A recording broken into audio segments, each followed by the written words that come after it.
face was. So what's your reaction, and what is the reception Hillary Clinton is getting in coal country? Well, Chris, good evening. All we're getting in coal country is the clip about we're going to put miners out of work. And the fact of the matter is, the government doesn't have to do that. The coal companies themselves have done a more than adequate job of it. They've moved from the labor-intensive practices of underground mining to mountaintop removal mining that takes not nearly as many people. But even the entirety of that clip, Chris, makes me cringe. If as an Appalachian person, if I get called those people one more time, I think I'm gonna, I don't know, kick furniture. I understand that, and I got a lot of that. I don't understand it, but I hear what you're saying, and I got a lot of that when we were down in coal country doing reporting. What is there a message that any candidate, and I want to get to Trump in a second, any candidate who's saying we need to put coal out of business, frankly, because it's destroying the earth, that is there any possible message that's non-condescending to deliver to the people of your region that wouldn't be rejected?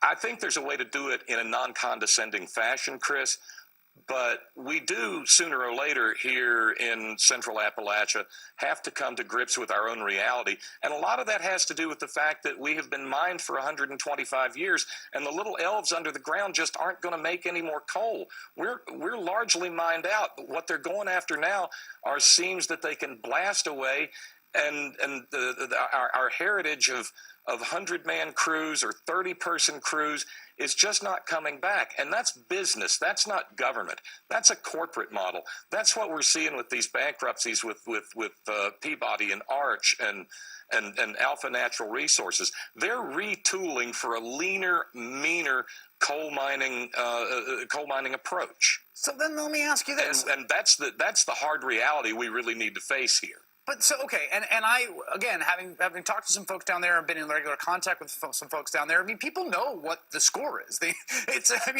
understand where the business is heading and what it's been. So when Donald Trump gets up there and says, I'm going to bring the mining jobs back, I'm going to bring the miners back, we're going to have a coal boom in Appalachia, do people believe that? I mean, why is that selling down there?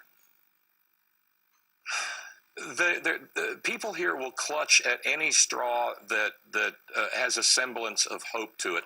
There are people who buy into this notion of a war on coal, even though it is entirely it's a PR campaign and not an actual governmental tactic. Right. But there's also that overt or perhaps covert even sense of the transition of this state into a more right-wing mindset. And frankly, if Hillary Clinton had come here and said that everybody was going to get ice cream for the rest of their lives, the coal industry would have opposed her on it. Does Bernie Sanders' message there because she's not resonate any better? I was going to say she's not. Bernie does, I think, Chris, because this is an older population, and as a result of that, there are a lot of us here. My parents were Depression-era children, and so I grew up learning about the New Deal, learning about FDR, and so a lot of us look at Bernie, and there's nothing radical in what he proposes. We see what we've heard about from our parents and our grandparents who told us that FDR and the New Deal kept them from starving to death.